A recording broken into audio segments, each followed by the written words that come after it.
Meu nome é Norma Conceição Miquelin Busnello. Eu nasci em Gravataí em 4 de agosto de 1943. Estou com 77, quase 78.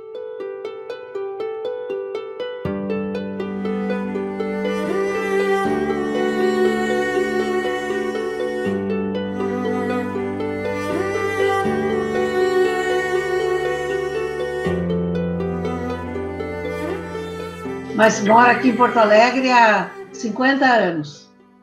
O nome do meu pai é Luiz Miquelin e da minha mãe é Monda Brum Miquelin. O meu pai era da Exatoria Federal e eu morei, quando pequena, em algumas cidades do Paraná. Depois voltamos para o Rio Grande do Sul e aí, na minha adolescência, já estava em São Cepé.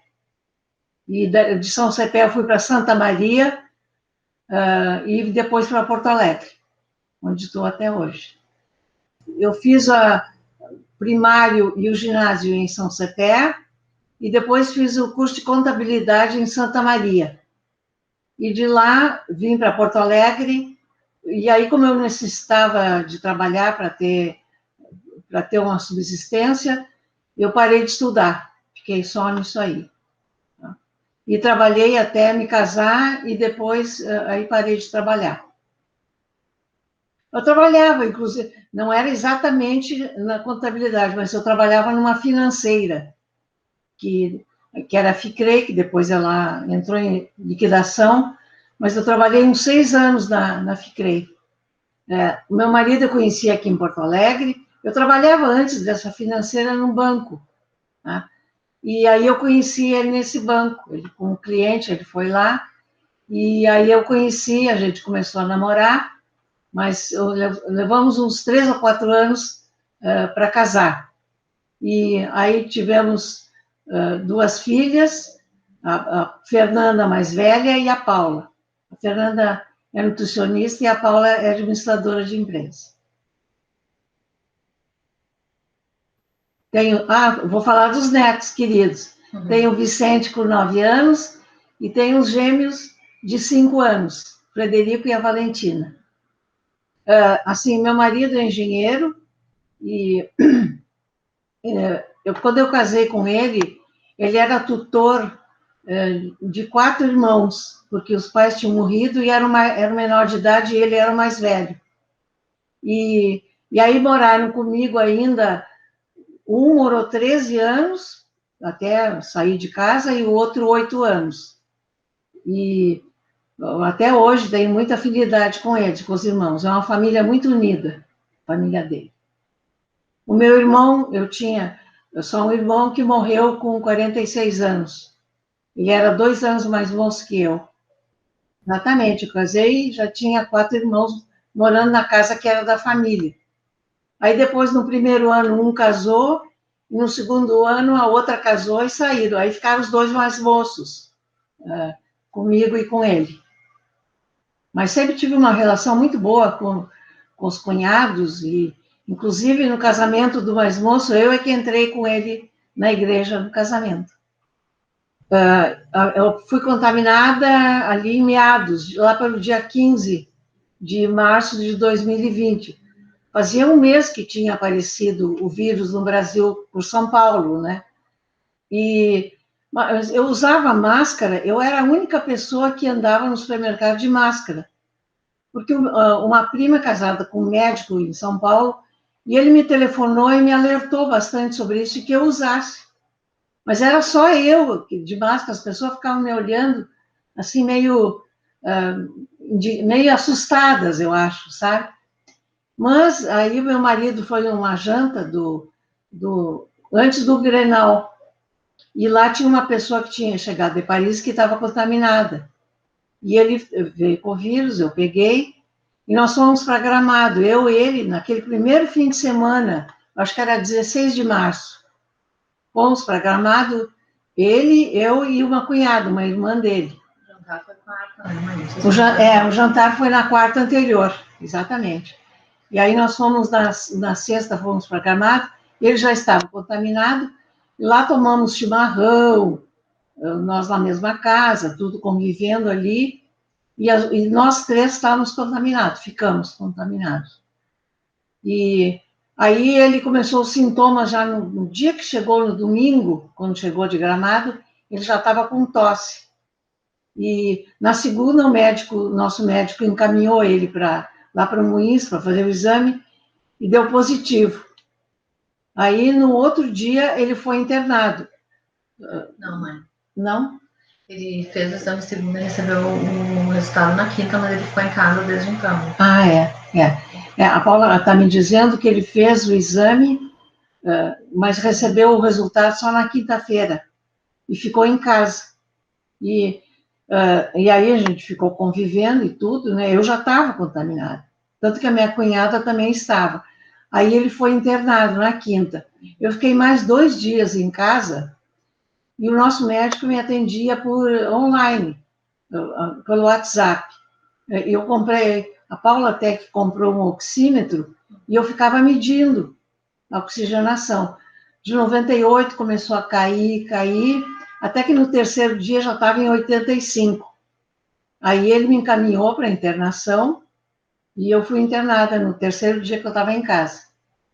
Lá eu fui para o quarto, no Moinhos de Vento, no Hospital Moinhos de Vento, que eu fui internada. E fui para o quarto, ficaram cuidando também. E no terceiro dia caiu muito, e aí eu fui avisada. A gente esquece muita coisa depois que sai da CTI. Muita coisa apaga. Até os dias que eu estava no quarto, apagou. Eu não lembro direito, eu lembro de eu comendo, que a comida era muito salgada. E a lembrança que eu tenho é que o médico me avisou que eu ia ir para a UTI, eu comecei a chorar. Eu lembro de chorar e pedir assim, eu não quero ir para a UTI. E dali eu não me lembro mais nada. Tá? E aí fui entubada, fui sedada, é claro, né? E lá, sedada, tinha momentos que eles tiravam a sedação.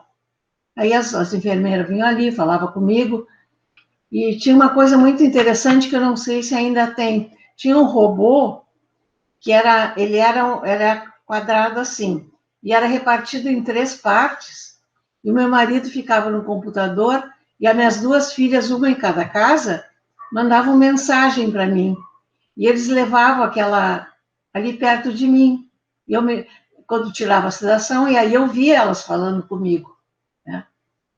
E não sei se ainda tem esse sistema lá. Depois, as guriazinhas lá, as meninazinhas lá, e ficavam fora do vidro, ficava bem na minha frente o vidro da CTI. E era todas assim, eu não divulgava bem quem era quem, mas eu sabia que elas iam lá me ver. Né? Aí eu fiquei 20 dias lá, no meio, ali pela metade, tentaram tirar a intubação e não deu certo. Tiveram que tubar de novo. Aí fiquei 20 dias, aí era o prazo máximo. Eles iam tirar. Se não resolvesse, teriam que fazer a traqueostomia, né? Tiraram e deu certo. Né? Aí eu saí, me tiraram, fui para o quarto, da UTI para o quarto, e fiquei 7 dias, né? Na UTI, lá no quarto do hospital. Lá no quarto, a gente fica completamente dependente de ajuda. Caminhar não caminhava, tinha que ser alguém me segurando. Para falar também, era muito pouco. Para comer também, eu fiquei com sonda uns 2 dias. E a minha filha, que é nutricionista, no terceiro dia ela estava lá e ela sugeriu que tirasse para ver como é que ficava. E aí deu certo. Aí traziam os potinhos de comida, era separadinho, tudo para eu comer, tudo de acordo com o que podia comer e como eu podia. O espessante, né? Tinha um espessante que engrossava até a água, para beber tem que ser engrossada. E a fonoaudióloga me ensinava até a engolir, que tem para engolir, é bom baixar a cabeça, assim, que aí, para não engasgar, né? E, bom, aí foi indo tudo bem, e no 7º dia eu saí. Aí vim para casa, tudo. E aí o médico disse, se a senhora tiver um fisioterapeuta, a sua recuperação vai ser muito mais fácil. Senão vai levar uns 40 dias para a senhora ficar completamente liberada, né? Aí, em uma semana, eu estava com um fisioterapeuta que vinha diariamente aqui em casa, só não vinha no domingo. E em 15 dias eu estava já liberada, caminhando sozinha e já com mais autonomia, tanto para comer como para banho, não. Banho eu tinha um banquinho ali no box e eu tomava banho, alguém me ajudava a secar na hora que eu saía. Depois, eu acho que com uns 20 dias eu já estava com a minha autonomia de volta. Até para comer eu já estava melhor, já estava comendo sozinha e tudo. E com o espessante eu ainda demorei um pouco, porque eu tinha medo. E a minha filha dizia, não, mãe, fica mais tempo que fica com mais segurança, né? Mas foi indo, eu acho que uns 45 dias eu já estava já bem mais liberada de tudo. E fui tocando a vida. Ele ficou 7 dias. Ele foi na quinta-feira e eu fui 2 dias depois. E aí ele ficou. Eu lembro que eu falava com ele por telefone, mas muito pouco. Eu não lembro muito bem. E a minha cunhada, ele ficou 6 dias, ele não precisou de oxigênio. Tá? Eu acho que se fosse hoje, ele nem iria para o hospital, porque o dele, ele teve um pouco de febre, um pouco de tosse, mas não, nada além disso. E a minha cunhada também, ela ficou 7 dias. E o mais interessante, que meu marido, ele tem muitas comorbidades. Ele tem válvula no coração, tem marca-passo, ele é uma pessoa que tem pressão alta, toma medicação, é tudo medicado, né? E a minha cunhada também, ela tem muitas comorbidades. Ela é celíaca. E ela toma diversas, e eles, os dois, eu não tinha nada. Eu nunca tomei remédio, não tenho pressão alta, nunca tomei nenhuma medicação. Eu não tinha nada e o vírus atacou mais a mim do que a eles. O nosso médico explica que é uma coisa genética isso aí, que é dos dois, que os dois tiveram o mesmo tipo e eu fui mais grave do que eles. A gente esquece, eu não sei como, eu acho que é por causa da sedação, que é muito forte, foi isso que o médico explicou. Eu só lembro de falar com ele e depois não lembro mais nada. Quando eu saí da CTI, eu já vi ele. Depois é que eu fiquei sabendo que ele ficou muito pouco tempo, mas isso aí eu não sabia nada, né? Porque eu fiquei, o terceiro dia que eu fui para a UTI, ele ainda estava no hospital. Eu lembro que era o mesmo médico meu e dele lá, ele disse, na sexta-feira, não, eu não lembro o dia, tal dia eu vou liberar o teu marido. Eu disse, que bom, que ele já vai para casa. Isso aí eu tenho lembrança de ouvir. Da minha cunhada eu não sabia nada, sabia que ela estava internada, mas não sabia também o andamento, como é que estava. Não, nada. Era como se eu tivesse, assim, ó, apagado. E eu, nada, nem um sonho, nem uma visão, nada. Só quando eles diminuíam a sedação que eu tomava consciência. Mas a gente não tem muita consciência que o tubo está ali. A gente não pensa, eu não sei o que é. Eu me lembro que as mãos da gente ficam amarradas, né? Ali na cama, dos dois lados. Eu lembro que as enfermeiras desamarravam para dar medicação e para folgar um pouco, né? Eu lembro que eu pedia para ficar, eu fazia com os braços assim, e elas me diziam que não, que era o tubo. Mas eu não me dava muito conta disso aí. Mas quanto a sonhos e visões, eu não tive nada, nenhuma. Foi pro quarto, mãe, que sonhou que estava amarrada. Agora a Paula lembrou que uma noite, aí tinha uma pessoa que ia dormir comigo lá, as gurias ficavam de dia, e de noite uma pessoa ia dormir. E uma noite, eu tive um pesadelo, e ela deitava na caminha do lado ali. E eu sonhei que eu estava amarrada e que eu não conseguia desamarrar, e me deu um pânico. E aí eu comecei a gritar e chamava ela, ela não acordava. Na minha visão, ela estava ali alerta, né? E aí a única coisa que eu tive foi isso aí. Mas lá durante a sedação não tive nada. A gente apaga, vira noite total. Assim, ó, não sei agora como é que está, mas quando a gente entrou, o Moinhos de Vento tem equipe, que era a equipe do Covid. E um dos responsáveis era o doutor Igor, eu não sei. Benedetti, coisa assim. Como é, Paulo? Benedetti, eu acho. Benedetti é um sobrenome italiano que ele tem, doutor Igor. E ele era um dos responsáveis por essa equipe, ele é pneumologista, tá? E foi ele que me tratou. E eu tenho uma lembrança dele na CTI, que quando eu tirava uma sedação, às vezes ele estava sentado lá me olhando, me observando. E um dia ele me abanou. Depois ele me perguntou se eu lembrava que ele tinha me abanado, e eu lembrava. Tá? Então ele, de certo, ficava observando como é que eu ficava sem a sedação, não é? Benvenuto. Benvenuto? Benvenuta, ela falou ali. E eu não sei agora, mas o nosso médico da família, ele não podia entrar lá. Eles não podem entrar, não sei agora. Mas tudo que a família queria saber era transmitido para ele e ele transmitia para a família. O doutor Renato Seligman, que é o nosso médico. Mas o responsável era o doutor Igor. Primeiro eu quero falar sobre o atendimento lá. Foi, olha, espetacular, não tem outro termo para dizer. Tinha fonoaudióloga lá, fisioterapeuta, tá? Diariamente eles passavam 2, de manhã e de tarde.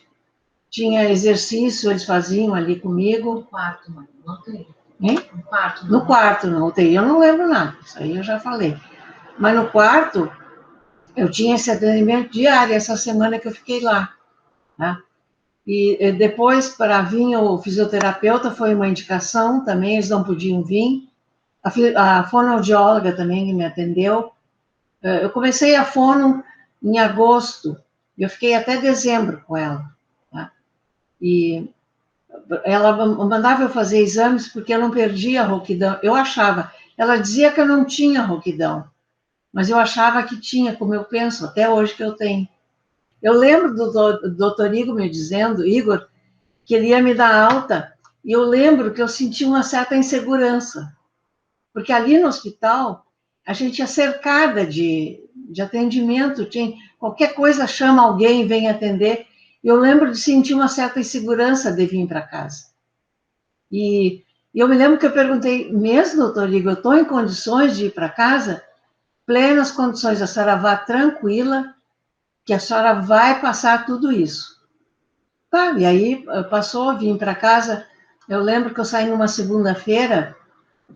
Eu quero lembrar também da primeira noite que eu saí da CTI. Eu me lembro que a Fernanda, esses dias, me contou que quando que me levaram para o quarto, que as 2 filhas estavam lá, a Fernanda disse que eu disse assim, ué, onde é que eu estou? O que eu estou fazendo aqui? E ela disse que deu um pânico nela, ela pensou, não, a mãe está sequelada. Ela achou que eu tinha ficado com alguma coisa da cabeça, né? Agora que eu dormi lá e tu não lembra. Então, e aí a Paula passou a noite, a primeira noite, e eu não lembro da Paula. E ela me conta que estava toda vestida, paramentada, dos pés à cabeça. A única coisa que eu lembro, que botaram um colchão, como é que chama? Tipo ortopédico. Tipo ortopédico, que tem as coisas assim, quando a pessoa tem escaras nas costas. E eu lembro de dizer, parece que eu estou dormindo em cima de pedras. Fizeram tirar o colchão. Eu fiz tirar o colchão, funcionaram, tiraram o colchão, não deu certo. A Paula, isso aí ela que me conta. E aí botaram um colchão normal, mas eu não conseguia. Quer dizer, tem espinhos nas Eu costas. dizia que tinha espinha, ela está me dizendo, nas costas. Aí trocaram o colchão e deu certo. Mas eu não lembro dela lá. Aquela noite. Eles dizem que a gente leva até 72 horas para recobrar bem a consciência, bem normal, fica bem. E realmente foi isso. Eu tive um problema no coração de batimento que eu fiz uma ablação, que é para controlar. E uns 5 meses antes eu tinha feito um check-up com o mesmo médico, não tinha nada. E eu fiquei com sequela no coração. Eu fiquei com é um descompasso no batimento. Ele bate ou muito forte, vai de 100, ou vai para 50 batimentos. Assim, momentaneamente. E aí, comecei a sentir isso aí, o fisioterapeuta que notou, que ele me botava o oxímetro e acusava ali. E aí eu fui para o médico, e acusou, fiz exames, tudo, e aí eu tenho que tomar. Eu fiquei tomando medicação 2 vezes por dia, tomo de manhã e à noite, para controlar os batimentos. Mãe, mas tu saiu com anticoagulante. Ah, é. Agora a Paula lembrou.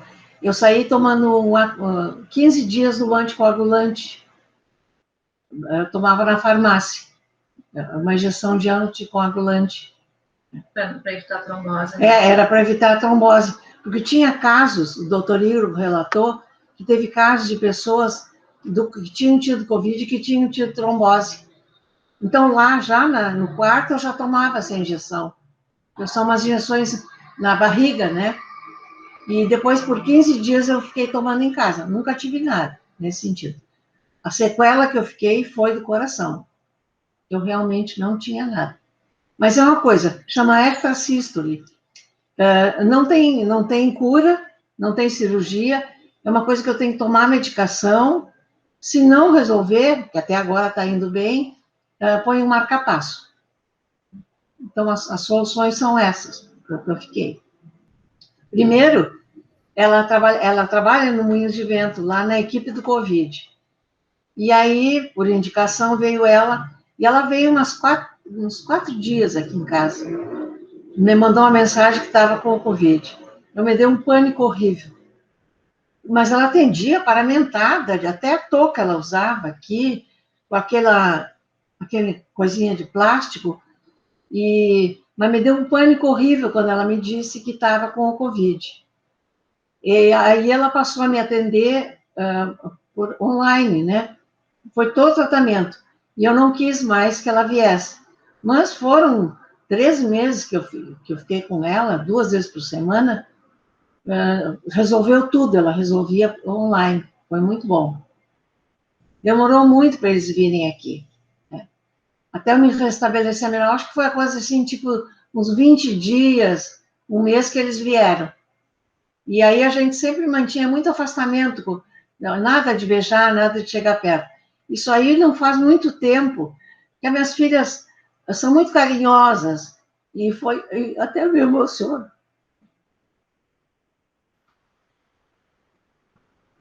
Elas foram uma parte muito importante na minha recuperação, elas e meu marido. Pacienciosos, carinhosos, e olha, eu acho que foi a parte mais importante de tudo, foram eles.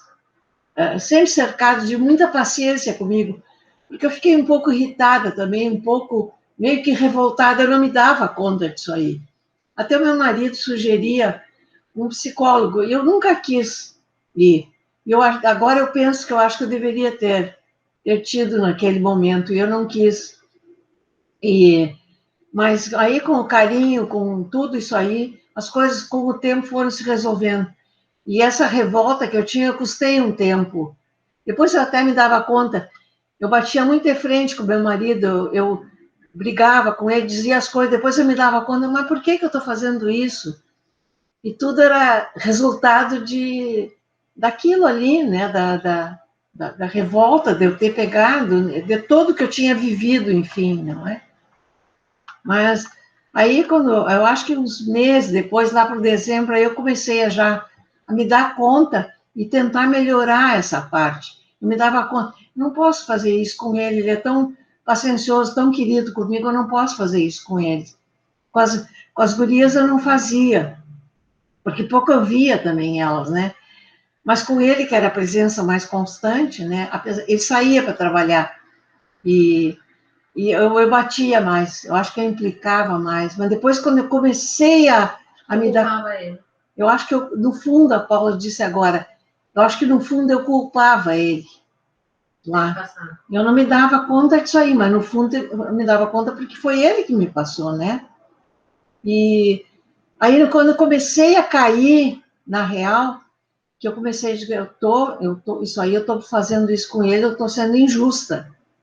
Eu tenho que melhorar. E aí eu comecei a melhorar. Eu me lembro que minhas filhas também me chamaram a atenção, isso aí. E aí eu comecei a elaborar e melhorei, graças a Deus. E a gente fica também com muito medo, eu fiquei com muito medo de pegar de novo. Então, eu demorei muito, muito tempo. Eu acho que eu só fui em supermercado uns 4, 5 meses depois, com muito medo. Eu ia ligeiro para perder o medo. Tá? E aí, em dezembro, eu me lembro que a gente foi, até por sugestão das nossas filhas, a gente fez um exame para ver se a gente ainda estava com proteção, com imunidade. E o meu marido estava com uma super proteção, que ele até poderia doar plasma, ele tinha 20%, né? Mas não poderia doar por causa da idade dele, né? E estavam fazendo experiências com doação de plasma, né? Mas eu ainda tinha uns 5 a 6, 5% eu tinha, e em dezembro ainda. E aí, por sugestão, também a gente fez, não tinha, mas eu tinha muito medo de pegar o vírus, muito, muito, muito medo.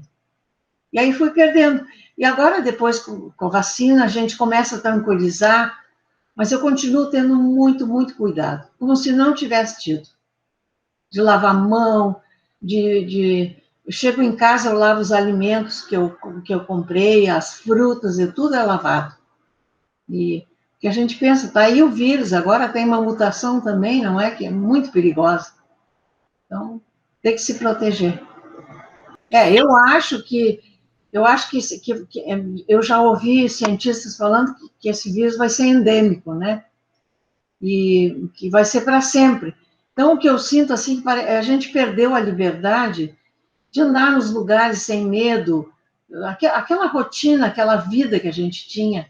Eu tinha uma turma de bordado há 20 anos, que eu me reunia às quintas-feiras sagrado.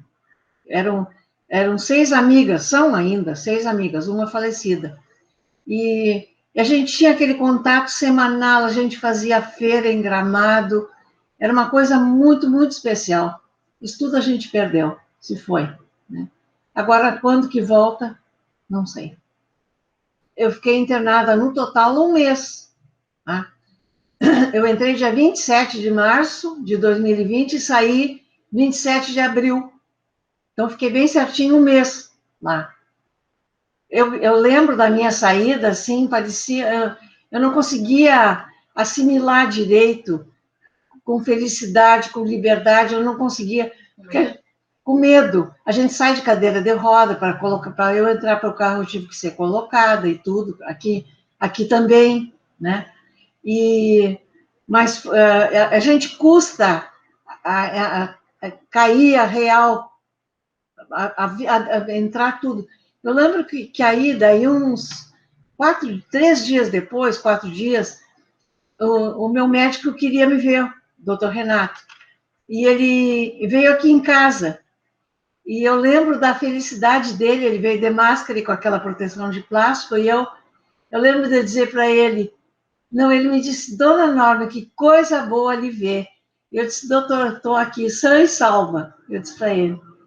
E aí ele me atendeu aqui, né, me escutou, me tudo, né, e achou que foi muito bom.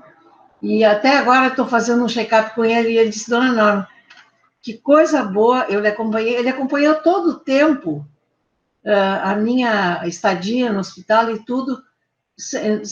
Ele é incansável, doutor Renato, é uma pessoa espetacular. Transmitindo para minhas filhas, elas também, uma ficou bem mal, ele receitou remédio.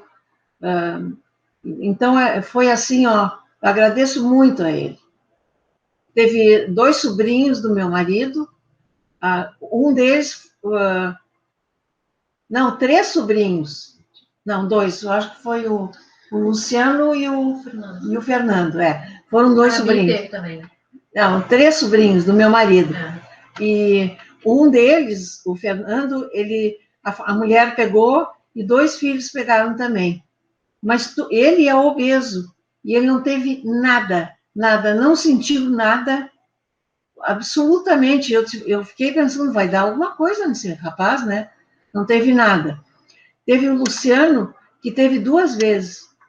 Ele é engenheiro e ele teve em obras, e ele foi contaminado 2 vezes. Tá? Mas também eu não sentia nada, ele ia para um hotel, ele não ficava na casa, a família não foi contaminada. E por parte do meu marido, teve outra sobrinha que teve também, que foi um pouco mais sério, mas também ficou só em casa. E teve o marido de uma prima dele que faleceu, teve amigos, teve um primo dele, outro primo que teve também, alguns amigos a gente sabe que teve uns hospitalizados, e ele sempre acompanha. Teve muito amigo dele que teve, ele acompanhou muito por telefone. Ele não queria ir para o hospital, aí meu marido aconselhou, vai, que é o melhor que tu pode fazer. Ele estava muito reticente. Acabou indo e foi bem, saiu tudo bem no hospital. Como eu falei, demorou um pouquinho. Eu fiquei uns 5 ou 6 meses só em casa, só absolutamente em casa. E supermercado, eu acho que lá por novembro eu comecei a ir, com muito, muito, muito cuidado. Eu lembro que, nessa época, um dia eu pensei assim, eu vou dar uma volta no shopping. Me armei de coragem, eu dirijo, peguei o carro e fui indo. Quando chegou na metade do caminho, começou a me disparar o coração, eu voltei para casa. Fiquei com medo e não fui. Eu fiquei com muito medo de ir. Shopping, faz muito pouco tempo que eu vou. Raramente eu vou em horário que não tenha ninguém. O supermercado eu procuro ir também em horários que tenha pouca gente, tá? Por exemplo, hoje eu fui, era 9h30 da manhã, tinha muito pouca gente. Farmácia também, eu vou em horários. Então, eu procuro fazer tudo isso de uma maneira que eu me cuide, como se eu não tivesse tido o Covid ainda. E sempre com muito cuidado, lá eu pego o carrinho que já está higienizado, entro, passo gel na saída, boto gel de novo. O carro também, nunca mais mandei lavar dentro. Eu tenho umas toalhinhas molhadas que são para isso, que mata vírus, eu passo ali na direção, eu mesmo higienizo. E para pintar cabelo, no começo o rapaz veio aqui em casa, meu cabeleireiro, a primeira semana, porque eu tenho horror de cabelo branco. E aí, ele fez aqui em casa, na primeira semana, foi assim uma felicidade para mim. E aí sim, depois eu comecei a ir lá. Demorou um pouco, uns 2, 3 meses depois é que eu fui a primeira vez. E agora eu vou também em horários, fico lá em lugares que eu fico mais segura, mais tranquila. Arejado. Mais arejado também. Ele continuou, ele é o diretor de uma empresa de túneis, terraplanagem, e agora em abril ou maio, né, Paula? Ele parou de trabalhar, ele está com 75 anos. No começo ele ia 3 vezes por semana, ficou ainda diretor de uma parte lá, que não precisa ele ir lá, ele até faz online os trabalhos. E aí ele parou de ir, agora ele está só em casa. Tá? Mas ele é uma pessoa que ele não interfere, ele é uma pessoa muito independente, ele faz a vida dele ali, as leituras, a internet, tudo ele... Eu nem sinto que ele está em casa. Né? Mas ele que vai ao supermercado, eu vou também, mas o mais grosso, o mais pesado é ele que faz. E as minhas filhas vêm almoçar uma vez por semana aqui. Aí, outra coisa, eu tenho uma funcionária de muitos anos, tem 33 anos que ela está comigo. Se aposentou aqui em casa, é uma pessoa que faz parte da família.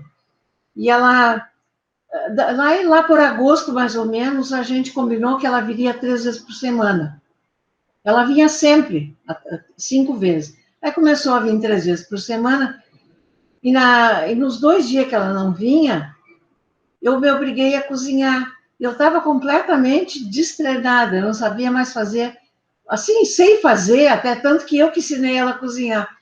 Eu voltei a cozinhar, e doce e tudo, eu gosto de fazer. E aí eu voltei a ter prática, voltei a cozinhar e ter gosto por isso aí. E doce também, sempre eu gosto. E antes da pandemia, sempre as minhas filhas vinham almoçar no domingo aqui em casa. Depois que acalmou um pouco mais, que a gente tomou um pouco de vacina, elas voltaram também a almoçar no domingo. Mas nunca vêm as duas famílias. Ou vem uma família, uma das filhas, ou a outra, para almoçar. Aí sou eu que faço o almoço. e gosto de fazer o doce. Então, eu acho que está mais ou menos, dentro desses cuidados, está mais ou menos normal. A gente está tocando bem. Mas é uma sensação, eu não sei nem explicar, uma sensação tão maravilhosa quando a gente toma aquela injeção. Esperança. Eu não sei, é uma coisa de vida, de esperança. Tenho vontade de tomar até uma bebida na hora ali que deram. Tenho vontade de tomar um champanhe, né? Um espumante, vamos falar. Né? E eu me lembro que eu tomei dia 12 de março. E eu tomei a do Butantan. E aí, daí um mês eu já estava com a segunda dose e meu marido também. Foram das primeiras.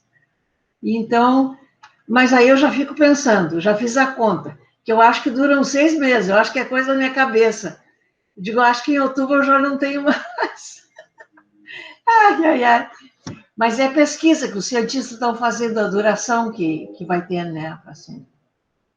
E como ela é das que tem a mais baixa, né, 55%, parece, então eu já fico pensando lá para frente. Eu acho que tem que acreditar muito nos cientistas. Eles conseguiram desenvolver essa vacina em meses. Eu acho que não chegou nem a 8 meses, já tinha vacina fazendo, né? E, não, eles já estavam fabricando a vacina. Começou mesmo em janeiro, né, que começou a tomarem vacina. Mas, então, a gente tem que acreditar na ciência, não dá para negar isso aí, viu? Isso me deixa muito triste, muito mesmo. É a negação da ciência. Eu voltei a bordar. No ano passado, que eu fiquei mais em casa, eu bordei muito. Bordei, assim, crochê também eu faço, essas coisas, mas só ponta de guardanapo. Mas bordar é uma coisa que eu gosto muito. E leitura. Teve uma coisa muito interessante, eu relia uns quantos livros, e eu não lembrava de nada, mas isso tirando a pandemia, é assim, né? A gente lembra do resumo, mas exatamente do que tem ali, parecia que eu estava lendo um livro novo, que eu não tinha lido o livro. Mas reli, assim, eu acho que uns 5 livros que eu reli. Mas agora eu diminui um pouco a leitura de livros. Eu tenho que recomeçar, que é uma coisa que eu gosto bastante. E o bordado também está meio parado. Esse dia eu estava pensando, tem que voltar a bordar. Mas também é que eu tinha uma pessoa, uma professora, que ela nos iniciava os trabalhos, isso ali, orientava e tudo. Então, eu estou fazendo coisas que eu já tinha por fazer em casa. E agora eu estou... Então, tem pouca coisa para fazer de bordado. Mas é uma coisa que eu gosto muito de fazer. É esse tipo de bordado que eu gosto de fazer. Ele ali eu fico muito concentrada ali, tira pensamento, tira tudo, a gente fica só ali no bordado, né? Nunca mais eu tomei chimarrão. Eu não tive coragem de tomar. Eu poderia fazer sozinha, mas tomar sozinha, de manhã eu sempre fazia o chimarrão e tomava de manhã. Nunca mais. E esses dias eu tive sonhei que eu estava tomando chimarrão. Ah, é? Uhum, sonhei. Chegava, me lembro de ir em São Seté, chegava ali os parentes, tudo vinha com chimarrão, toma, vai passando, né? Mas eu acho que eu não tomo mais. Porque eu me lembro que quando, nos primeiros dias que meu marido não sabia que estava ainda, que a gente estava em Gramado, e a gente tomou chimarrão diversas vezes, eu, ele e a irmã dele. E não sei se foi por ali, mas não era recomendado tomar, não é? A primeira vez que eu estou fazendo é agora com vocês. Nunca, nem escrevi nada, nada, nada. Não fiz nada. Nem um registro. Claro, só na cabeça, né? Mas a primeira vez que eu estou fazendo é agora. A não ser assim, ó, também falando com amigos, muitos amigos me telefonaram, muitos mesmo, pessoas que eu não via há muito tempo e que sabiam que eu tinha tido, que eu estava no hospital, e aí eu contava, falava tudo. Eu tive muitos amigos me ligando, me dando apoio, me dando força, que tinham torcido muito por mim. Muitas mensagens de carinho, muita coisa eu recebi. Isso aí foi, mas assim, muito, muito bom. Me ajudou muito a passar tudo isso, né? A minha filha, a Paula, que está aqui, ela conseguiu na xepa, que não estava na idade dela ainda. E vai ser em setembro a outra dose. A Fernanda já tomou também, porque ela é da área da saúde, ela é nutricionista, né? E os meus genros tomaram. O marido da Paula a semana passada e o outro também na outra semana. Então, nós aqui do meu núcleo já estamos vacinados, praticamente. O marido da Paula tomou a de uma dose só, da Janssen. E o Pablo foi... O Pablo foi a Pfizer. O outro foi a Pfizer, o marido da Fernanda, o Pablo. É. Eu acho que marcou para sempre. Está marcada... Fiquei marcada para sempre. Eu acho que, assim, aquela liberdade que a gente tinha de tudo, de ir nos lugares, de aglomeração, não no meu caso, mas pessoas que iam em shows de artista, que era aquela... Eu até cheguei aí uma vez, tudo muito perto, isso aí eu acho que isso aí vai ser muito complicado. Pelo menos para mim, os jovens não, né? Os jovens enfrentam isso aí com mais... tem menos medo. Mas assim, ó, para te dizer, foi assim, excelente, maravilhoso o atendimento que eu tive.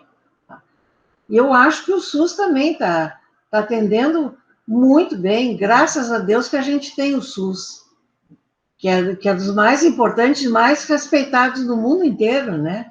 O SUS. Eu acho que nessa parte, eu acho que nós estamos muito bem servidos nessa parte da saúde. Sou leiga, estou falando, não sei, mas eu acho que sim.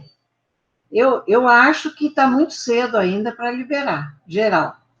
Dá para ir, eu já estou indo no restaurante, raramente vou, ontem até fui, mas era tudo muito espaçado, com muito cuidado, e eu acho que está meio cedo ainda, porque não, a porcentagem que a gente tem de vacinação é muito baixa ainda, né? Aqui no estado até a gente é dos mais avançados na vacinação. Mas aí, por aí afora, a gente vê que não, basta ver os jogos de futebol desse fim de semana, era uma aglomeração muito grande, né? Não sei o que vai ser disso aí. Lá na Inglaterra, por exemplo, ele já está querendo regredir, não é? Porque está tendo muita contaminação. Então, eu acho que, na minha simples maneira de ver, eu acho que está meio cedo ainda para liberar muito. Tem que ter mais cuidado. Porque o vírus, ele é muito traiçoeiro. E a gente não vê ele está no ar, não é? Essas gerações que estão vindo agora, por exemplo, os meus netos, eles estão vivendo isso aí, eles sabem direitinho o que é o vírus, os cuidados. Os pequenos de 5 anos estão de máscara, mas eles sabem o que é o vírus, entendeu? Então, cuidado, cuidado, cuidado sempre, e acreditar sempre na ciência. Assim, o mais importante de tudo é a ciência que a gente tem. São os cientistas, são as pessoas que pesquisam e que nos dão a vacina. Nos deram a vacina, isso aí. Isso aí é importantíssimo. Tem vacinas que chegaram a levar 4 anos para começar a usar, né? E essa aqui não levou nem 1 ano para a gente começar a tomar vacina. Então, assim, aplausos e aplausos para os cientistas. E cuidado, cuidado, até que a gente consiga viver novamente. Sem o vírus, claro, né?